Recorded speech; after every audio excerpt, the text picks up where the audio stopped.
ओम शांती. सात्विक पक्वान्नामध्ये तुमचे पुन्हा एकदा खूप खूप स्वागत आहे. आजचा माझा मेनू कोणता आहे हे सांगण्याआधी या पापडाचा आवाज तुम्ही ऐकला आणि हेच पापड आपल्याला बनवायचे आहेत.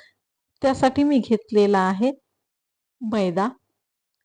कपाने घेते, कुठलीही वाटी घ्यायची आपण, त्याचं मेजरमेंट घ्यायचं. 1.5 कप मैदा घेतलेला आहे. आधी 1 कप आणि मग हाफ कप आणि यातच अर्धा कप बेसन पीठ टाकून घेतलं आणि हे आपल्याला आता चाळणीने चाळून घ्यायचंय. या पापड्या 1 ते 2 महिन्यात सहज टिकतात. हवाबंद डब्यामध्ये ठेवून द्यायचे. आणि या ठिकाणी पाहू शकता आपण यामध्ये बेसन पीठ घातलं तर यामध्ये हरभरा डाळीचे छोटे छोटे दाणे निघालेले आहेत, म्हणून हे चाळून घ्यायचं. आणि आता यामध्ये घालून घेतलेलं आहे 1 टेबलस्पून साजूक तूप. साजूक तुपाऐवजी आपण तेल देखील वापरू शकतो. आणि आता घालून घेतलेलं आहे 2 चिमूट मीठ. आणि याला गोडवा येण्यासाठी या पापड्या गोड केलेल्या आहेत मी, तर त्यासाठी मी साखर मिक्सरमधून काढली आणि तिची पावडर बनवून घेतलेली आहे. साधारणतः 2 ते 3 टेबलस्पून घ्यायची, म्हणजेच पाव कप घेतलेली आहे. आणि आता हे चांगलं मिक्स करून घ्यायचं. याशिवाय या पापडामध्ये काहीही घालायचं आपल्याला काम पडत नाही. आणि आता थोडं थोडं पाणी घालत याचा डो मळून घ्यायचा. डो थोडासा घट्टच ठेवायचा. मराठवाडा भागामध्ये या पापड्या नवरात्रामध्ये देवीच्या घटाला बांधण्यासाठी आणि गौराईच्या दिवसांमध्ये गौराई पुढे देखील या पापड्या बांधल्या जातात.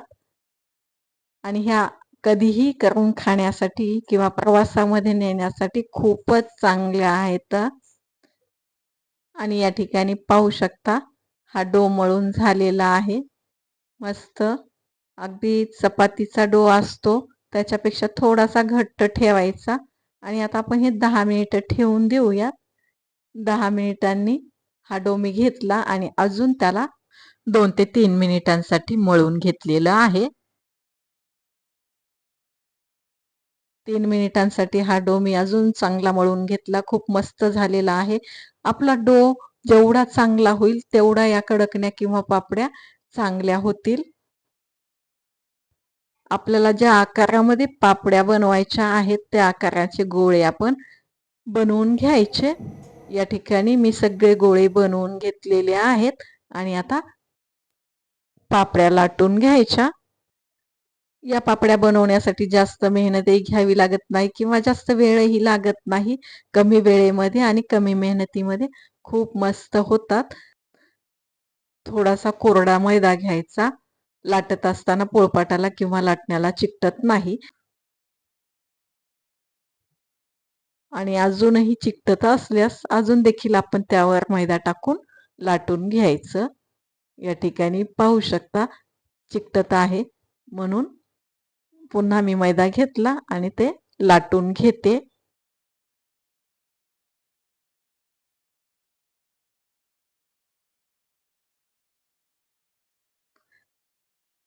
आपण चपाती लाटतो त्यापेक्षा थोडी पातळच लाटायची. आणि या ठिकाणी मी सगळ्या पापड्या लाटून घेते. पालक कडकण्याचा व्हिडिओ देखील मी यूट्यूबला अपलोड केलेला आहे. डिस्क्रिप्शन मध्ये लिंक दिलेली आहे. तुम्ही एकदा डिस्क्रिप्शन बॉक्स चेक करा आणि त्यामध्ये तुम्हाला जे व्हिडिओ पाहायला आवडतील ते पहा. आणि याआधीच मी तेल देखील गॅसवर गरम होण्यासाठी ठेवलं होतं. ते तापलं का नाही तेही पाहूयात. त्यासाठी पिठाचा थोडासा तुकडा तेलामध्ये टाकून घ्यायचा. टाकल्या टाकल्या बबल्स आले की आपलं तेल चांगलं तापलेलं आहे. आणि आता दोन्ही हाताने ही पापडी घ्यायची आणि तेलामध्ये अलगदपणे सोडायची.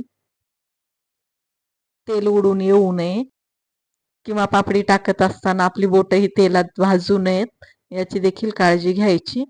गॅसची फ्लेम लो मीडियम ठेवायची आणि दोन्ही बाजूनी चिमट्याने या पद्धतीनं पकडून ही चांगली तांबूस होईस्तोवर तळून घ्यायची. एकदा का तेल तापलं की पटापट या पापड्या तळल्या जातात आणि थोड्याशा तांबूस झाल्या की त्या काढून घ्यायच्या आणि कढईतच तेल निथळून घ्यायचं. आणि आता थोडंसं चॅनल विषयी, तुम्ही अजूनही सात्विक पक्वान्न चॅनलला सबस्क्राईब केलं नसेल तर प्लीज चॅनलला सबस्क्राईब करा, बेल आयकॉन दाबा, जेणेकरून नवीन व्हिडिओच्या नोटिफिकेशन्स मिळतील. आणि हा व्हिडिओ थोडा जरी आवडला असल्यास एक लाईकचा थंब द्या. आणि सात्विक पक्वान्नमधील मेनू तुम्हाला कसे वाटतात हे कमेंट्स बॉक्समध्ये कमेंट्सने सांगा. व्हिडिओ पाहिल्याबद्दल खूप खूप धन्यवाद. पुन्हा भेटूयात. स्वस्थ रहा, मस्त रहा, सात्विक पक्वान्न पाहत रहा.